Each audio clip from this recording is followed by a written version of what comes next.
ফুচকা, তেঁতুল জল আর আলুর চাট মাখা দেখে জিভে জল আসছে, তো আমারও আসছে এখন এডিট করতে বসে। তো যাই হোক, আমেদাবাদে না প্যাকেটে করে এইভাবে ফুচকা বিক্রি হয়, 50 টাকা করে প্যাকেট নেয়। আর বেবি হওয়ার পর আমার শাশুড়ি মা, কাকু, পিসা, মা, ভাই সবাই ওখানে গেছিলো, তাই আমাদের পছন্দের খাবারগুলো আমি আমেদাবাদে বসেই পাচ্ছিলাম। আমাকে একটু ইগনোর করো, কারণ জাস্ট ডেলিভারির 1 মাসই হয়েছে সবে। আমি খুবই বিধ্বস্ত বেবি নিয়ে, আর রাজীব বেবি সামলাচ্ছে, আমরা ফুচকা খাচ্ছি। আর টক জল মানেই ইমোশন ফুচকার। আর আমেদাবাদে যেহেতু টক জলের ফুচকা পাওয়া যায় না, মানে তেঁতুল জলের, তাই আমি খুব মন ভরে খাচ্ছিলাম। আমেদাবাদে বসে কলকাতার ফুচকার বিরিয়ানি আমি খুব মিস করি, এই দুটো জিনিসই এখানে একদমই পাই না।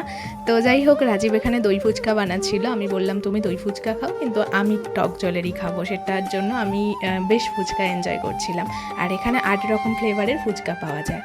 সেখানে বিভিন্ন রকমের জল থাকে, কিন্তু তেঁতুল জলটার খুব অভাব। আর ওর দেখা দেখি আমিও শেষে দই ফুচকা বানিয়ে নিচ্ছিলাম, যাতে কেমন লাগে টেস্টটা দেখার জন্য। ডোডোকে প্রথম রাজীব সামলাচ্ছিল, তারপর আমার কোলে দিয়ে ওকে আমি খেতে দিয়েছি। আর ডোডো যখন 1 মাসের ছিল তখন ঘুমাতো, তখন ভাবতাম এত কেন ঘুমাচ্ছে, আর এখন মনে হয় ঘুমিয়ে থাকলেই ভালো। যত দিন যাচ্ছে ওর অ্যাক্টিভিটি বাড়ছে, ও বড় হচ্ছে, বদমাশও হচ্ছে। তো যাই হোক, ওখানকার ব্লগগুলো তোমাদের কেমন লাগছে কমেন্টে জানিও, ভালো লাগলে লাইক এবং সাবস্ক্রাইব করে দিও। Bye bye.